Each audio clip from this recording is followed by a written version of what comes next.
Hey guys, I'm going to show you how to disable read receipts on Messenger. If your version of Messenger supports the feature, you can turn off read receipts so other people won't see when you've read their messages. So keep in mind that you also won't be able to see when others have read your messages.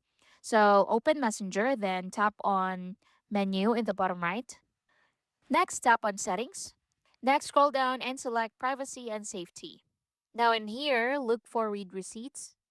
So scroll down and under what people see, you'll see read receipts in here. So click that and turn off show read receipts.